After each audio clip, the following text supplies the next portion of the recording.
आज का टॉपिक है अपना 10th क्लास का अध्याय 4 मैथ का, है ना। और आज को अपन को देखना है क्या 4.1, 4.2 और 4.3। इसमें आपका क्या है, टॉपिक का नाम द्विघात समीकरण। और इसका अपना एक छोटा सा क्या है, क्विक रिवीजन है। क्या है? Quick revision. तो बिना टाइम बर्बाद किए, बिना कुछ पंचायत किए हुए अपन डायरेक्टली पढ़ते हैं अपने टॉपिक की ओर। ध्यान से समझना, जो हमारा 4th चैप्टर है बोर्ड के हिसाब से आईएमपी है ना। और बोर्ड क्लास में से 2 क्वेश्चन आएंगे। कितने क्वेश्चन आएंगे? 2 क्वेश्चन आएंगे। आपको 4.1, 4.3 और 4.2 ये तो फिक्स है। 4.3 से क्वेश्चन आएगा ही आएगा आपका 100%, ठीक है।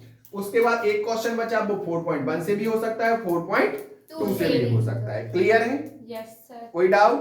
No sir. ये टॉपिक बोर्ड क्लास के लिए भी आईएमपी, ये चीज बिल्कुल माइंड में सेट कर लो। और अपन जो अपनी प्रिपरेशन कर रहे हैं वो बोर्ड एग्जाम को देखते हुए कर रहे हैं, ठीक है। तो जो टॉपिक बोर्ड के हिसाब से आईएमपी है उन टॉपिक को बहुत अच्छे से कंप्लीट करना है, ठीक है। मैं आपको पहले बता भी चुका उस टॉपिक के बारे में। आज हमारा बेसिक्स है उसका और एक क्विक रिवीजन है। तो आपके जो डाउट्स होंगे वो आपको पूछना है उसमें, ठीक है। और जो हमारा बेसिक्स होगा वो तो हम आपको बता ही रहे हैं। क्लियर है? कोई डाउट? चलो बढ़ते हैं आगे, है ना। यदि हम जनरली बात करें, चैप्टर का नाम है द्विघात समीकरण। तो इस चैप्टर में जो हमारा समीकरण होगा क्या होगा? समीकरण। और इस समीकरण में जो चर यूज होगा क्या होगा? चर। और जो चर की अधिकतम घात होगी क्या होगी? अधिकतम घात। अधिकतम घात होगी, अधिकतम घात होगी, वो कितनी होगी? 2। इसलिए इसको बोला जाता है द्विघात समीकरण। क्या बोला जाता है? द्विघात समीकरण। यदि हम बात करें इस द्विघात समीकरण का जो बेसिक रूप होता है वो क्या होता है? ax² bx + c = 0। फिर मत करो, है ना। क्या होता है बेसिक समीकरण? ax² + bx + c = 0। सत्येंद्र यहाँ पे ध्यान से समझना, समीकरण इसलिए बराबर में क्या आएगा? 0। क्या आएगा? द्विघात, इसलिए चर की जो अधिकतम घात होगी वो कितने की होगी? 2। चर यूज क्या हो रहा है? x, हाँ है ना। यहाँ पे देखा जाए x² का गुणांक, किसका? x² का गुणांक क्या है? a। x का गुणांक क्या है आपका? b। और अचर पद क्या है? c। तब समीकरण के मूल क्या? समीकरण के मूल। मतलब समीकरण को सॉल्व करने पे जो हमें x की वैल्यू आएंगी, क्या आएंगी? x की वैल्यू आएंगी, उन्हें बोलते हैं क्या? मूल। समीकरण के मूल। तो समीकरण के जो मूल होते हैं, समीकरण के मूल, इनको क्या बोलते हैं? अल्फा और बीटा। ये है अल्फा और ये है बीटा। बात समझ में आई कि नहीं आई? Yes sir. ठीक। अब यदि इस द्विघात समीकरण से हमें अल्फा और बीटा की गणना करनी है तो इसको अपन करते हैं मध्य पद तोड़कर। क्या करते हैं? मध्य पद तोड़कर क्या करते हैं? गुणनखंड करते हैं। क्या करते हैं? गुणनखंड करते हैं। बात समझ में आई? Yes sir. तो भैया मध्य पद कैसे तोड़ते हैं? तो हमें जनरली पता होना चाहिए ए और सी का क्या करते हैं? गुणनफल को कितने पदों में तोड़ते हैं? 2 पदों में। कितने पदों में? 2 पदों में। जनरली इनका हम आपस में क्या करते हैं? प्लस और माइनस। वैल्यू किसके बराबर आती है? ए हमें मध्य पद तोड़ने का क्या होता है? तरीका होता है। बात समझ में आएगी नहीं है? Yes sir. ठीक। इस तरीके से अपन मध्य पद को तोड़कर क्वेश्चनों को क्या करते हैं? सॉल्व करते हैं। कितना समझ में आया? Yes sir. तो ये मध्य पद जो तोड़ना है, इस प्रोसेस को जो यूज करना है, ये 4.2 में। कहां पे है? 4.2 में। इसके पश्चात 4.1 में क्या होता है? हमें द्विघात समीकरण बनाना है। क्या बनाना है? द्विघात समीकरण। द्विघात समीकरण बनाना। अब यदि द्विघात समीकरण के रूप में है तो वो द्विघात समीकरण है, यदि द्विघात समीकरण के रूप में नहीं है, बेसिक के रूप में, तो द्विघात समीकरण नहीं है। जनरली यहाँ पे देखा जाए तो कुछ फॉर्मूले यूज होते हैं। क्या होते हैं? कुछ फॉर्मूले जो आप लोगों ने हमेशा से पढ़े होंगे, लेकिन जनरली हम क्या हो चुके होते हैं? भूल चुके होते हैं। भूलने की तो अपन के पास बीमारी है ना। तो अपन उस बीमारी को पुनः छोड़ते हुए अपन आगे बढ़ते हैं और रिवीजन करते हैं छोटा सा, ठीक है। देखो भैया, a + b का होल स्क्वायर का फॉर्मूला क्या होता है? a² + b² + 2ab। क्या बात है, फॉर्मूला याद है तुम लोगों को? Yes sir. अरे अब इसके बाद a - b का होल स्क्वायर का फॉर्मूला क्या होता है? a² + b² - 2ab। ये भी फॉर्मूला याद है। अब आसिता दीदी बताएगी a² - b² का फॉर्मूला क्या होता है? ही निकाल दिए दांत। क्या होता है माइनस बी ए प्लस बी ए माइनस बी ए माइनस बी। मुस्कान जी कहते मुस्कान छोड़ जाइए और देखा जाइए, है ना। इसके बाद सुमाती, ये तीन बेसिक्स फॉर्मूले समझ में आए। Yes sir. इसके बाद a प्लस बी का whole cube, a plus b का बताओ सुमाती क्या होता है formula. A cube plus b cube plus 3a square नहीं, और प्लस ए बी। सर वो बात ए क्यूब बी क्यूब 3ab और ब्रैकेट के अंदर a प्लस बी। मान के चलो जीजा की जैसा कलर में अच्छी नहीं लग रही तो जीजा को कब भेज दो, अपन ब्यूटी पार्लर भेज दो। क्या पे भेज दो, और दूसरा रूप ले लो इनका, ठीक है। तो नए रूप में आ जाएंगे A cube B B cube 3ab का अंदर मल्टीप्लाइड होगा तो 3 का 3, a का a स्क्वायर और a b प्लस 3a का a और b का b का होगा तो क्या हो जाएगा b स्क्वायर। बात समझ में आई। Yes sir. अब अच्छे लग रहा है जीजा जी। Yes sir. चलो अच्छी बात। इसके बाद हमारा नेक्स्ट आता है a माइनस b का whole cube, a cube b cube 3ab और ब्रैकेट में a माइनस बी। इसको भी हम दूसरे रूप में लिख सकते हैं मल्टीप्लाइड करके। Yes sir. a cube plus b cube plus 3a square plus minus minus ab square. बात समझ में आई कि नहीं आई। Yes sir. इसके बाद हमारे होते हैं फॉर्मूले a का क्यूब प्लस b का क्यूब, है ना। और उसके बाद एक होता है हमारा a का क्यूब माइनस b का क्यूब। बोलो बांके बिहारी लाल की जय। a प्लस b का होल क्यूब क्या होता है, a प्लस a का क्यूब और b का cube, a plus b bracket के अंदर a square plus b square minus a।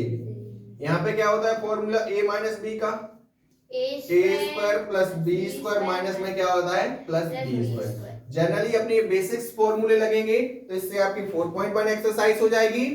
इसके बाद हमें क्या करना होता है, सेकंड जो एक्सरसाइज है 4.2, इसमें हमें द्विघात समीकरणों के गुणांकों की तुलना करनी है। उसके पश्चात हमें इस विधि का प्रयोग मध्यपद तोड़कर करना है, तो हम यहाँ पे इसके क्या कर लेंगे, गुणनखंड कर लेंगे। और इन दोनों एक्सरसाइज का परिणाम ही होती है 3.4.3 एक्सरसाइज। जनरली अभी हमने आपको फर्स्ट एक्सरसाइज और सेकेंड एक्सरसाइज का क्या बता दिया है, बेसिक्स बता दिया। क्या बता दिया है, बेसिक्स। अब इसके अपन क्वेश्चन की क्या करते हैं, प्रैक्टिस करते हैं, ठीक है। इतना तो समझ में आ गया कि नहीं। Yes sir. बढ़े आगे। Yes sir. निकालो 4.1 निकालो बुक्स में, और घर पे जाके वीडियोस को देखना है ना। ऐसा नहीं कि हमने बता दिया कॉपी में लिख लिया उसके बाद हमें किसी प्रकार से मतलब ही नहीं है। हम जब रिवाइज करते हैं तो आप जनरली जब फ्री टाइम पर रहोगे, पढ़ने में मन लगे तो हमने वीडियो निकाल के देख सकते हो उसमें, है ना। और अच्छा लग रहा है, हमें हेल्पफुल है, तो अपने फ्रेंडों को भी क्या कर सकते हैं, इसको सेंड करके बोल सकते हैं कि भैया 2 शब्द में पढ़ दो, है ना। चलो 4.1 एक्सरसाइज निकालो और कोशिश करनी है लाइक और सब्सक्राइब बढ़वाने की, ठीक है, क्योंकि अपने सब्सक्राइबर थोड़े थोड़े बढ़ रहे हैं। चलो बताओ। हमने खुद पास से की। चलो धन्यवाद आप लोगों को। जिस दिन हमारा चैनल मोनेटाइज हो जाएगा फर्स्ट नंबर आप लोगों को आधा समोसा दिया जाएगा। आधा एक समोसे के 3 खूंट होते हैं, इसमें 3 व्यक्ति जाएंगे। कभी इनकम अभी बहुत कम है, गरीबी रेखा के नीचे चल रहा है, मोदी जी वैसे ही पेट्रोल बढ़वा रहा है। चलो भैया 4.1 है, हमें दिए गए समीकरण रूप में लिखना है। किसके रूप में, द्विघात समीकरण के रूप में। जैसे जनरली हमें क्वेश्चन दिया है, यदि हम देखें 8वां क्वेश्चन, कौन सा क्वेश्चन देखें, 8वां क्वेश्चन देखो क्या दिया है, x cube minus 4x square minus x plus 1 equal क्या दिया है, x माइनस 2 का होल। ये हमें क्वेश्चन दिया है, ठीक है जी। जो लिखिए और ऐसे नहीं पढ़ते, x cube minus 4x square minus x plus 1 equal x minus 2 का होल क्यूब। क्लियर है। Yes sir. हमें इसको सॉल्व करके बताना है कि द्विघात समीकरण है या नहीं। यदि जनरली देख के बताना होता, देखो 3 की घात है और वहां पे भी 3 की घात जा रही है होल में, तो हम बता पाएंगे क्या, नहीं। इसलिए हम इसको जनरली पहले सॉल्व करके देखते हैं, फिर बताएंगे कि द्विघात समीकरण है या नहीं। बढ़े आगे। यस तो सर। जनरली हम देखें, चूंकि सॉल्व में पहले हम जो कहते हैं क्वेश्चन लिखें, x cube minus 4x square minus का x प्लस का 1 इक्वल x माइनस 2 का होल क्यूब। सत्यान्त इतना समझ में आया। अब हमने देखा चूंकि a माइनस b का होल क्यूब का फॉर्मूला क्या होता है, a cube b cube 3a square भी माइनस 3ab स्क्वायर। यही होता है कि नहीं होता माइनस का। Yes sir. अब इसमें वैल्यू पुट करना है हमें किसकी, x माइनस 2। ए की जगह पे यूज हो रहा है x और b की जगह पे यूज क्या हो रहा है 2। वैल्यू पुट कर दें। Yes sir. x का क्यू मतलब a का क्यू मतलब x का क्यू, b का क्यू मतलब 2 का क्यू, 3a² मतलब x²। b का मान कितना है 2 माइनस 3 a का मान x और b का मान कितना है 2 और a²। कितना समझ में आया? Yes sir. इसको सॉल्व करेंगे तो x³ 2 का क्यू सॉल्व करोगे तो कितना आएगा 8। 2 दूनी 6x² और 2 का वर्ग 4, 4 3 12 प्लस माइनस माइनस। तो x माइनस 2 के होल क्यू की जगह पे हम ये वाली वैल्यू रख सकते हैं कि नहीं रख सकते? Yes sir. रख सकते हैं। Yes sir. काम हो गया अपना। तब ये तो अपना जनरली जो कहते हो x³ माइनस 4x² माइनस का क्या है x प्लस का 1 इक्वल वैल्यू पुट कर दें x माइनस 2 का होल क्यूब। इसकी जगह पे क्या लिखेंगे? ये वैल्यू लिखेंगे yes sir. x³ plus 8 plus 6x² minus 12x। चाहिए? Yes sir. तो x³ देखो दोनों साइड बराबर चिन्ह के साथ दिया तो कैंसिल हो जाएगा। Yes sir. यहाँ पे आपका क्या है 4x² है। Yes sir. इसी के जैसा 2 की घात देखो उस साइड कहाँ है? जी है। Yes sir. इस साइड आएगा तो प्लस का है किसमें हो जाएगा? माइनस। यहाँ पे माइनस का x है कि नहीं है सिंगल घात का? Yes sir. सिंगल घात यहाँ पे 12 है तो यहाँ पे कितना आएगा 12x आएगा तो किसका हो जाएगा प्लस। प्लस। फिर यहाँ पे अचर पद कितना बचा हमारा a। अचर पद यहाँ पे कितना है 8 इस साइड आएगा तो किसका हो जाएगा बराबर में क्या है 0। इतना समझ में आएगा? Yes sir. माइनस माइनस की संख्या ऐड होगी चिन्ह किसका आएगा माइनस का। तो 6 और 4 कितने हो जाएंगे? 10। वो भी किसके माइनस।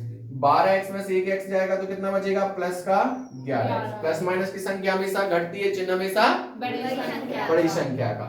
8 में से 1 गया कितना बचा 9 7 माइनस का बराबर में क्या है 0।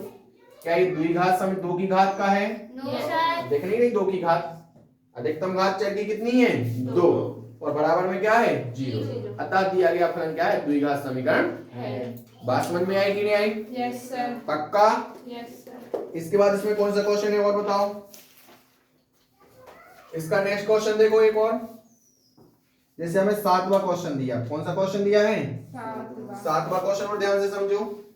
यहाँ पे दिया है x प्लस 2 अभी माइनस का क्यू था अब किसका है प्लस का। x प्लस 2 का होल क्यूब इक्वल कितना दिया है 2x और यहाँ पे क्या दिया है x² माइनस कितना दिया है 1। कितना ही दिया है कि नहीं दिया? Yes sir. देखो यहाँ पे यदि देखा जाए प्रिया देखो सॉल्व करें इसको। हाँ है ना। तो हमने जनरली देखा a प्लस बी का होल क्यूब यूज हो रहा है। Yes sir. a cube b cube 3a² b 3ab²। यही होता है। Yes sir. तो यहाँ पे क्या है x प्लस 2 का क्या है होल क्यूब। a की जगह पे x क्यूब b की जगह पे 2 का क्यूब 3a²। a है क्या x और b प्लस 3ab² मतलब 2 का स्क्वायर। बात समझ में आई कि नहीं आई? Yes sir. तो यहाँ पे क्या हो जाए x³ प्लस 8 प्लस 3x²। 3 दूनी यहाँ पे b की वैल्यू कितनी है 2 तो 3 दूनी 6x² और यहाँ पे 2 दूनी 4 4 3 12x। बात समझ में आई कि नहीं आई? Yes sir. हाँ है ना। हाँ। अब जनरली इसकी वैल्यू पुट कर दें। Yes sir. तो देखो यहाँ पे वैल्यू पुट करें तो यहाँ पे x प्लस 2 का होल क्यूब की जगह पे क्या आ जाएगा x³ plus 6x² plus 12x plus का 8। पहले 3 की घात फिर 2 की घात फिर 1 की घात फिर अचर लिख दिया। Yes sir. और बराबर में कितना दिया है हमारा 2x² माइनस 1। गधेड़ी बराबर 0 कहाँ दिया था? ये फंक्शन नहीं देख रहा बराबर में। तो यहाँ पे कितना है x³ plus 6x² plus 12x plus का 8 बराबर 2x का अंदर मल्टीप्लाइड हो जाएगा तो 2x³ माइनस का 2x का 1 में होगा तो कितना हो जाएगा माइनस का 2x। बात समझ में आई? Yes sir. a भी 3 की घात और a भी 3 की घात। तो यहाँ पे कितना है x³ इस साइड आएगा तो माइनस का 2x³ हो जाएगा कि नहीं होगा? Yes sir. उसके बाद फिर काय की घात लिखनी है हमें बड़ी। 3 के बाद कितने की घात 2 की घात तो कितनी है 6x²। फिर सिंगल की घात तो कितनी है 12। ये 2x इस साइड आएंगे तो माइनस के किसमें हो जाएंगे प्लस में। फिर कितना है 8 बराबर में कुछ बचा क्या नो सर। 2x² और प्लस का 1x²। तो हमारा कितना बचेगा प्लस माइनस घटता है तो 2 में से 1 कितना बचा x³ चिन्ह किसका आएगा बड़ी संख्या का प्लस 6² कुछ है इसके साथ जोड़ने घटाने को नहीं।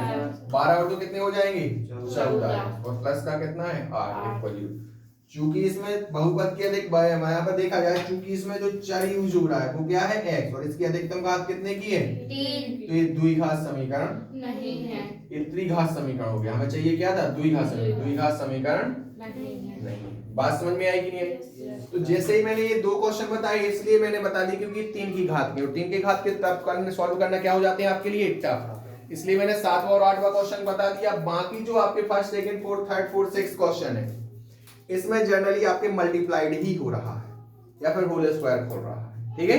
तो इन क्वेश्चनों को आप आगे सॉल्व कर सकते हैं। इतना समझ में आया?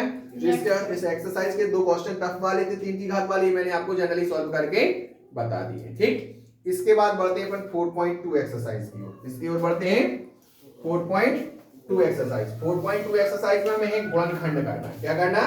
गुणनखंड। और गुणनखंड करने का एक वीडियो हमने आपको बहुपद में बता दिया है। कहां पे बता दिया है? बहुपद। जो पॉइंट आपकी 2.1 एक्सरसाइज है 2.1 में हमें वहां पे बहुपद दिया रहता था। क्या दिया रहता था? तो बहुपद था इस समीकरण, बट गुणनखंड करने का तरीका दोनों का एक सा ही, मध्यपद तोड़कर। तो वहां पे हम बहुत अच्छे से बता चुके हैं ना, इसलिए हम यहाँ पे एक दो ही क्वेश्चन बताएंगे आपको, ठीक है।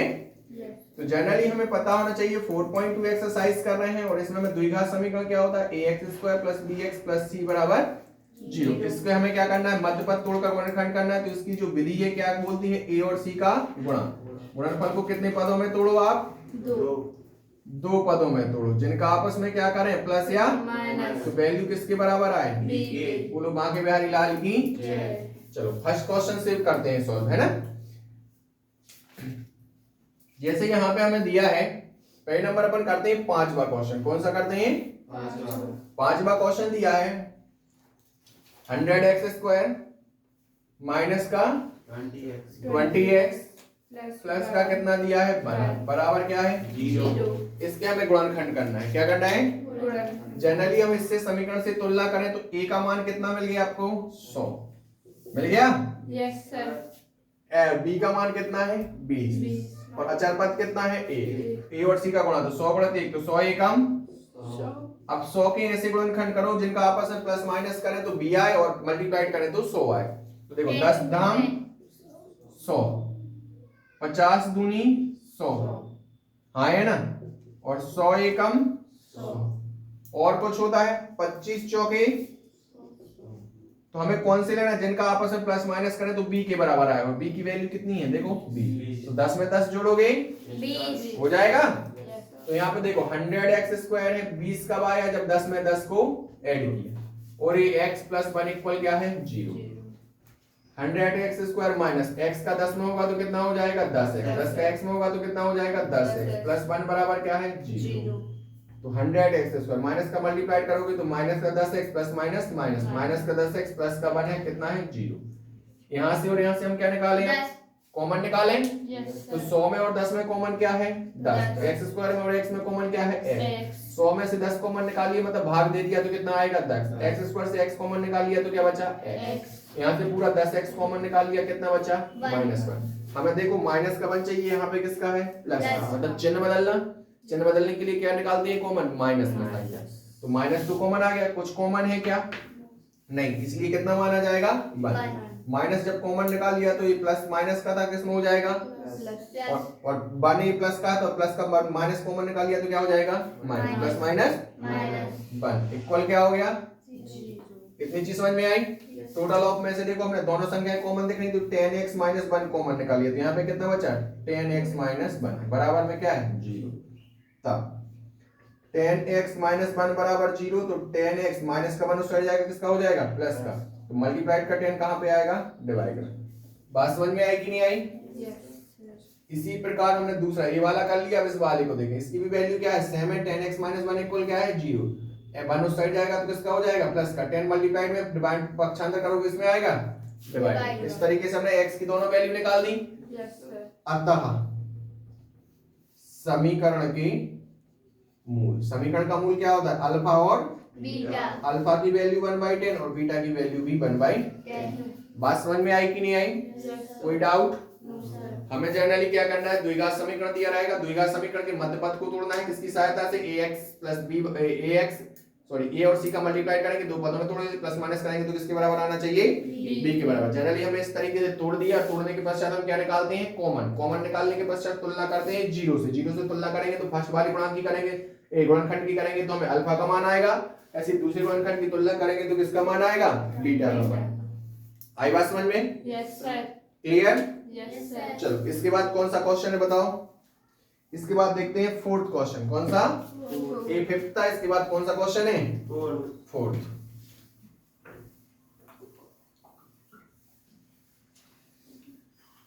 फोर्थ क्वेश्चन क्या है? 2x स्क्वायर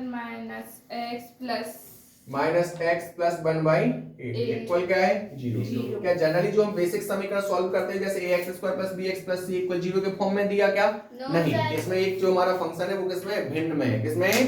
भिन्न में को यदि हम आंसर में सॉल्व करना है तो प्लस माइनस में सॉल्व करते हैं तो कैसे करते हैं? एलसीएम लेके। यदि भिन्न को हमें प्लस माइनस सॉल्व करना है तो क्या लेते हैं? एलसीएम। तो जनरली इन सब के बटे में हम 1 करेंगे और एलसीएम लेंगे तो कितना आएगा? 8। एक का 8 में 8 बार तो 8 का एक का 8 में 8 बार गया तो 8 दूनी 16 plus minus minus sorry minus 1 का 8 में 8 टाइम्स जाएगा, 8 का x में होगा तो कितना हो जाएगा? 8x प्लस 8 का 8 में 1 टाइम्स 1 का 1 में होगा तो 1 इक्वल क्या है? 0। यहाँ पे हम क्या कर दें? क्रॉस मल्टीप्लाई कर दें। क्या कर दें? क्रॉस मल्टीप्लाई करें तो हमारा यहाँ पे कितना हो जाएगा? 16x स्क्वायर माइनस का 8x प्लस का 1 इक्वल 8 का 0 में होगा तो क्या हो जाएगा?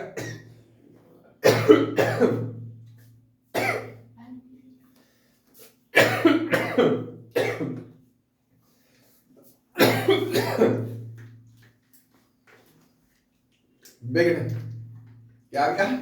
बिगड़।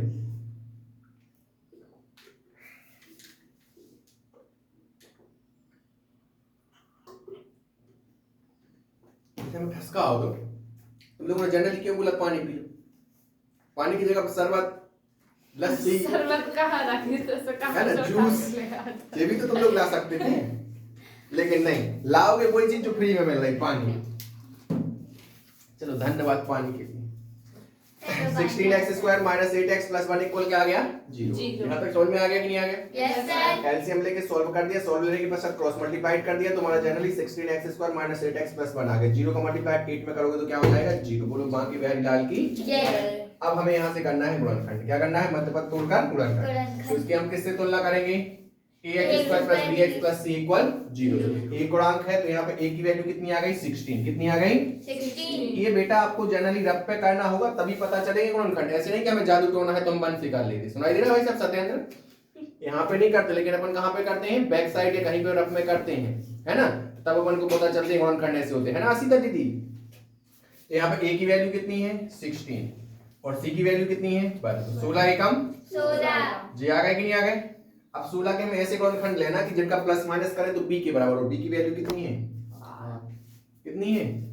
कहाँ देख रही है? यहाँ हम समझा रहे थे, आप यहाँ नहीं देख पा रही हो। कहा सर? तो कैसे हिल गया? देखो यहाँ पे, अब तुम लोग अपने यहाँ पढ़ने पे कंसंट्रेट करो, वहां मत देखा करो, हम सिर्फ फोड़ देंगे।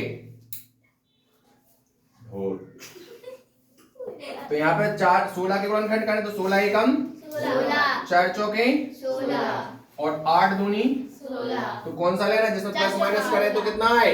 8। तो 8 में 2 जोड़ोगे 10, 8 में से 2 घटाओगे 6। जी काम का है क्या? नहीं। 16 में 1 जोड़ोगे 17, 16 में से 1 घटाओगे 15। जी काम का है? नहीं। 4 में 4 जोड़ोगे 8। हो गया ना?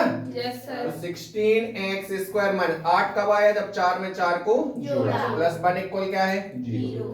16x स्क्वायर माइनस x का अंदर मल्टीप्लाई करेंगे तो 4x, और यहाँ पे क्या हो जाएगा? 4x प्लस का 1 इक्वल क्या है? 0। 16x स्क्वायर माइनस का मल्टीप्लाई करोगे तो प्लस माइनस कितना हो जाएगा? माइनस का 4x plus minus minus minus का 4x प्लस का 1 इक्वल क्या है? 0। यहाँ से और यहाँ से हम कॉमन निकालें। Yes sir. तो हमने यहाँ पे देखा 16 में और 4 में कॉमन क्या है? 4। x स्क्वायर में x में कॉमन क्या है? x। 16 में 16x स्क्वायर में से 4x कॉमन निकाल लिया तो कितना बचा? 4x। 4x में से 4x कॉमन निकाल लिया तो कितना बचा? माइनस का 1। जनरली हमें माइनस का 1 चाहिए, लेकिन यहाँ पे क्या है? प्लस का 1। तो हम माइनस का 1 कॉमन निकालेंगे क्योंकि 4x में और 1 में कोई कॉमन नहीं है। तो यहाँ पे माइनस का था किसमें हो जाएगा? प्लस में। प्लस का है किसमें हो जाएगा? माइनस में। बराबर क्या हो गया? टोटल ऑफ से कॉमन कितना आ गया? 4x minus 1। तो यहाँ पे क्या बचा? 4x माइनस 1 इक्वल क्या है? 0। कितना आ गया? Yes sir. तब दोनों फंक्शन गुणनफल फिर एक से गुणनखंड एक से ही 4x माइनस 1 को किसके इक्वल रख दिया 0 के, तो 4x इक्वल उस साइड जाएगा 1 प्लस का, तो x इक्वल कितना हो जाएगा 1/4। इसी प्रकार दूसरे वाले को अभी कंपेयर करेंगे ना, तो 4x माइनस 1 बराबर क्या है 0, यहाँ पे भी x की वैल्यू कितनी आ जाएगी 1/4। बात समझ में आई। अतः मूल क्या होता है अल्फा इक्वल 1/4 और बीटा भी 1/4। और बाकी इसके जो फर्स्ट और सेकंड क्वेश्चन है ऐसे ही सिंपल वे में है, वो भी आप कर लेंगे, ठीक है। तो इसके भी मैंने जो आईएमपी क्वेश्चन थे जो बोर्ड में बार बार रिपीट होते हैं वो वाले मैंने क्वेश्चन आपको करके बता दिए। बात समझ में आई? Yes sir. क्लियर है?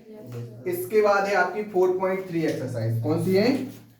4. नहीं करने और हाँ जे भी तो करना है, जी कहाँ छोड़ दिए मैं, अभी इन क्वेश्चन को कर रहे हैं ना अपन। देखो जे हमें बता दिए, इसके बाद देखो नीचे हमें क्वेश्चन लिखे हैं, है ना, बर्ड प्रॉब्लम दी है, इन बर्ड प्रॉब्लम्स को हमें सॉल्व करना है। इतना समझ में आ गया? Yes sir. चलो भैया, इसमें जो अब बोर्ड के हिसाब से आईएमपी पहले नंबर तो उसमें टिक करो। जैसे हमारा थर्ड क्वेश्चन है, दो ऐसी क्रमांक संख्या ज्ञात कीजिए जिनका योग 27 तथा गुणनफल कितना है 182। इसके बाद दो क्रमांक धनात्मक पूर्णांकों के वर्गों का योग, जे भी आईएमपी है। उसके पश्चात एक हाँ जी थर्ड फोर्थ और फिफ्थ तीनों क्वेश्चन करना है, थर्ड फोर्थ और फिफ्थ, ये पूरे उद्योग नहीं करना। इतना समझ में आ गया? थर्ड फोर्थ और फिफ्थ इन क्वेश्चनों को और हमें सॉल्व करना है ना। क्वेश्चन पढ़ो थर्ड ध्यान से प्रिया। ऐसी दो संख्याएं ज्ञात कीजिए जिनका योग 27 हो और गुणनफल 182 हो। उसने बोला क्या है, ऐसी दो संख्याएं ज्ञात कीजिए जिनका योग कितना है 27, तो गुणनफल कितना है 182। हाँ है ना। हाँ अब पहले नंबर अपन लिखें दिया है ना, क्या लिखेंगे दिया है।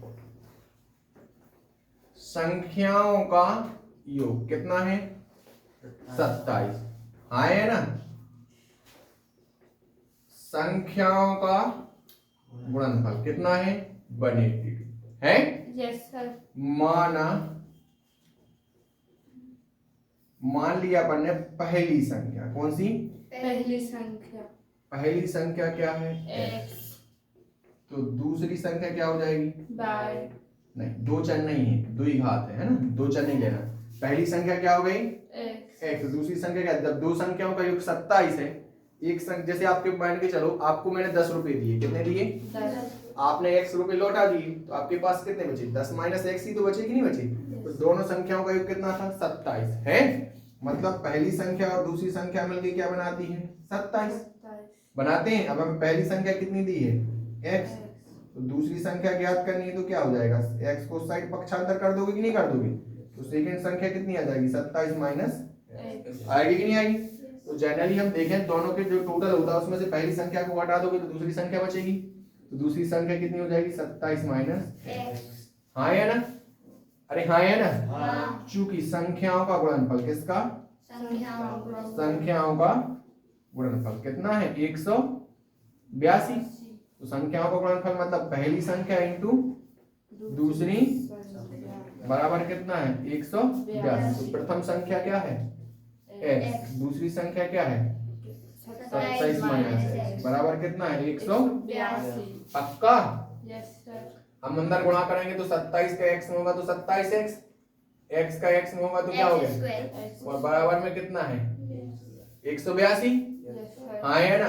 हाँ इसको हम ऐसा लिख सकते हैं एक्स स्क्वायर इस साइड जाएगा तो किसका हो गया प्लस का, 182 साइड गया तो किसका हो गया प्लस 27x भी इस साइड जाएगा तो 27x किसका हो जाएगा, माइनस का, और फिर बराबर में कितना दिया 182 दिया ही था कि नहीं दिया, यस तो बराबर में साइड क्या बचा, 0, इसको हम इस तरीके से लिख सकते कि नहीं लिख सकते, यस सर। पक्का? Yes sir. अरे हाँ है ना।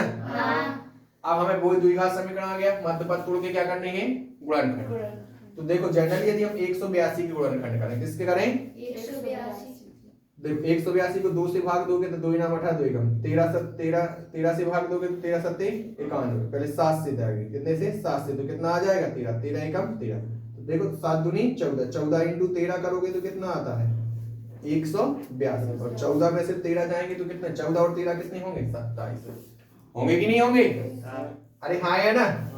तो हमें जनरली क्या पता चल गया एक्स स्क्वायर 27 कब आया जब 14 में हमने 13 को जोड़ा, और 14 का 13 में गुणा करोगे तो 182 भी आ रहा है, आ रहा है। Yes sir. और इनटू में क्या है x प्लस 182 बराबर क्या है 0, एक्स स्क्वायर माइनस x का 14 में गुणा करोगे कितना आएगा 14x, और 13 में करोगे तो कितना आएगा 13x, ब्रैकेट क्लोज, और 182 बराबर क्या है 0, एक्स स्क्वायर अंदर माइनस को मल्टीप्लाई करेंगे तो कितना आ जाएगा 14 प्लस माइनस माइनस कितना आ गया 13, प्लस का कितना है 182 बराबर में क्या है 0। आगे की दो संख्या पीछे की दो संख्या, आगे की दो संख्या हमने x कॉमन निकाल लिया तो यहाँ पे क्या बचा x, 14x में से 14x कॉमन निकाल लिया तो कितना बचा 14।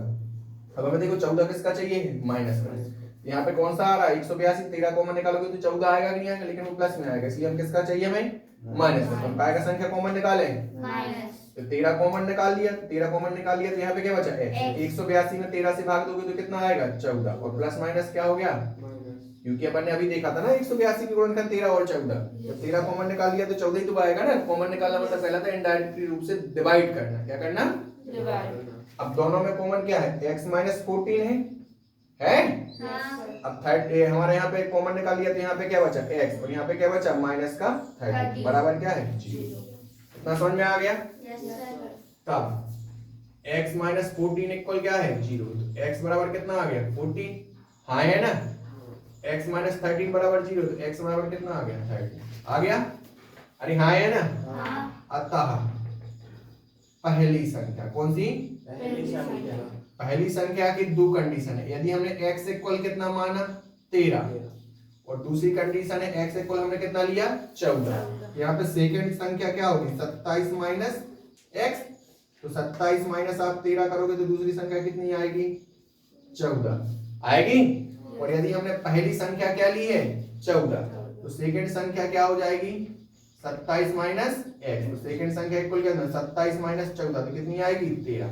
मतलब क्या हुआ, यदि पहली संख्या आप x ले रहे तो दूसरी संख्या कितनी आएगी 14, और यदि आप पहली संख्या क्या ले रहे हैं 14 तो दूसरी संख्या क्या आएगी 13। बात समझ में आई कि नहीं। इस तरीके से हमने संख्याओं की गणना कर ली, पहली संख्या और दूसरी संख्या। आपको जनरली दो समीकरण नहीं लेना, जैसे अभी आप बीच में बात कर रहे थे ना कि आपने इसको x मान लिया तो उसको y, नहीं, हमारा क्या है द्विघात समीकरण है, एक चर वाला द्विघात समीकरण, मतलब उसमें अधिकतम चर कितना होना चाहिए एक, आप दो चर यूज नहीं कर सकते।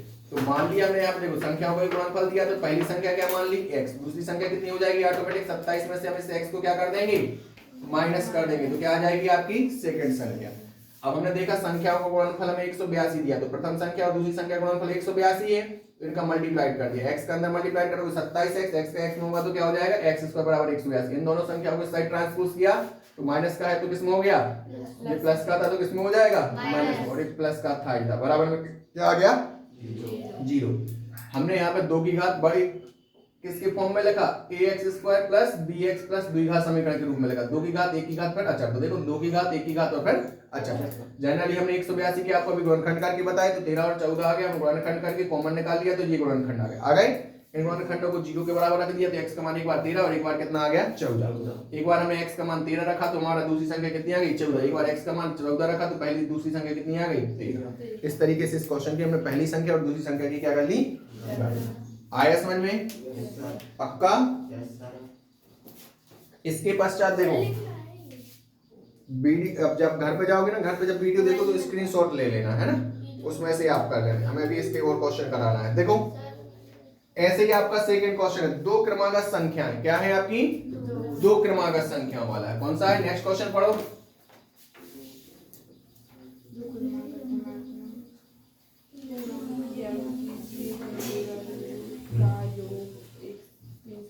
इस वीडियो में पूरा 4.3 तक कंप्लीट नहीं हो पाएगा, इसमें अपन 4.2 तक ही करेंगे, है ना, नहीं तो वीडियो बहुत बड़ा हो जाएगा, ठीक है।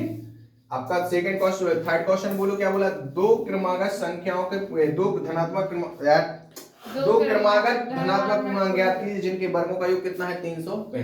धनात्मक क्रमागत पूर्णांक, क्रमागत मतलब एक के बाद एक, 1 2 3 4 5 6 7 8 एक है, एक के बाद एक आने वाला धनात्मक क्रमागत पूर्णांक है कि नहीं है। तो माना पहला पूर्णांक, माना पहला धनात्मक पूर्णांक क्या है x, तो दूसरा धनात्मक पूर्णांक क्या हो जाएगा क्रमागत, मतलब एक अधिक होता ना, देखो 1 2 3 हर एक एक अधिक है कि नहीं है, तो पहला यदि x तो दूसरा क्या होगा x + 1 होगा कि नहीं होगा, yes, होगा। अब आगे पढ़ो क्या बोला, जिनके वर्गों का योग है ना, तो यहाँ पे चूंकि पूर्णांकों के वर्गों का योग कितना दिया है, 365 दिया है। तो पहले जमा है पूर्णांकों का वर्ग, तो पूर्णांक क्या था x, दूसरा क्या है x प्लस 1 का वर्ग, तो इसका भी वर्ग इसका भी वर्ग का, फिर योग, योग के लिए कौन सा चिन्ह आएगा बीच में, प्लस, कितना है 365। कंचन जी पता है, समझ में आया, पक्का, सांसे से थम ले लो। चलो होल स्क्वायर खोले, एक्स स्क्वायर प्लस ए प्लस बी का होल स्क्वायर है, तो ए स्क्वायर बी स्क्वायर प्लस 2, ए का मान x और b का मान कितना है 1, कितना समझ में आया कि नहीं है, और जनरली बराबर में कितना दिया है 365।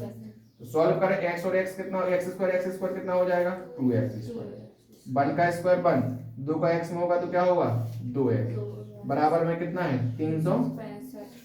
365 को इस साइड लेके आए, तो हमारा यहाँ पे कितना दिया 2x स्क्वायर प्लस 2x, 2 की घात 1 की घात, फिर हमारा कितना है प्लस का 1, 365 इस साइड आएगा तो किसका हो गया minus 2x square plus 2x, और यहाँ पे हमारा देखो 365 में से 1 जाएगा तो कितना बचेगा 364, बराबर 0। हमने 2 कॉमन निकाल लिया तो यहाँ पे क्या बचा x स्क्वायर, यहाँ से 2x में से x कॉमन निकाल लिया तो क्या बचा x, यहाँ से 364 में से 2 कॉमन निकालेंगे तो 2 एकम 2, 2 अट्ठे 16, 2 दूनी 4, बराबर क्या हो गया 0। x square plus x minus का 182 बराबर 0 बटे में कितना आएगा 2। जनरली हमारा समीकरण क्या होगा x square plus x minus का 182 बराबर 0। देखो 182 फिर आया कि नहीं है, अभी आपको 27 चाहिए था, कितना चाहिए यहाँ पे 1, तो अपन 13 में 14 जोड़े तो 27 बैठे, लेकिन 14 में से 13 घटा देंगे तो कितना बचेगा बचेगा। यहाँ पे हम क्या लिख सकते हैं एक्स स्क्वायर प्लस यहाँ पे कुछ नहीं मतलब कितना है 1, तो 1 कब आ रहा है जब 14 में से 13 को हम क्या कर रहे हैं माइनस, तो देखो 1 बचा, 13 का 14 में गुणा करोगे तो कितना आएगा 182, इसके पहले वाले क्वेश्चन में मैंने बताया था। और यहाँ पे हमारा x माइनस का 182 बराबर क्या है 0, एक्स स्क्वायर प्लस x का अंदर गुणा करोगे तो 14x प्लस माइनस माइनस क्या आ गया 13x माइनस का 182 बराबर 0। यहाँ पे सॉल्व करें आगे, x square plus 14x plus minus minus, और यहाँ पे कितना है माइनस का 182 बराबर में क्या है 0। अब जनरली इनमें से हम क्या निकाल लें कॉमन निकाल लें, यहाँ से हमने x कॉमन निकाल लिया तो x प्लस कितना बचा 14, यहाँ से हमने देखो अब हमें 14 किसका चाहिए प्लस का, यहाँ पे किस में आएगा माइनस, क्योंकि 13 निकालो तो 14 प्लस का माइनस का आएगा, हमने माइनस की संख्या कॉमन निकाल ली तो माइनस का 13 कॉमन निकाल लिया तो यहाँ पे प्लस का माइनस का था किस में हो गया प्लस, यहाँ पे भी माइनस में किस में हो जाएगा प्लस में, 182 में से 13 कॉमन निकालोगे मतलब इनडायरेक्टली रूप से भाग दोगे तो कितना आएगा बराबर में क्या है 0। टोटल ऑफ कॉमन क्या है x प्लस 14 कॉमन है कि नहीं है, यहाँ पे x और यहाँ पे कितना बचा 13 बराबर में क्या है 0। तब x प्लस 1 इक्वल कितना है 14, तो x इक्वल कितना आ जाएगा माइनस 14, x माइनस इसी प्रकार x माइनस 13 इक्वल क्या है 0, x इक्वल कितना आ जाएगा 30। तो अब बताओ आपका पहला पूर्णांक क्या माना जाएगा, x के 2 मान आ रहा है कि नहीं आ रहा है, एक ऋणात्मक है और एक धनात्मक, तो आपने कौन सा लिया था धनात्मक पूर्णांक, तो x का मान क्या माना जाएगा 13, तो पहला धनात्मक पूर्णांक क्या है x इक्वल कितना आ गया 13, दूसरा धनात्मक पूर्णांक क्या है x प्लस 1, तो 13 में 1 जोड़ दोगे कितना आ जाएगा 14। बेटा जी नहीं लेना माइनस वाला, क्यों, क्योंकि हमने आपने धनात्मक पूर्णांक माने थे तो माइनस वाला आंसर नहीं आएगा, कौन सा आएगा प्लस वाला। बात समझ में आई कि नहीं आई, क्लियर है।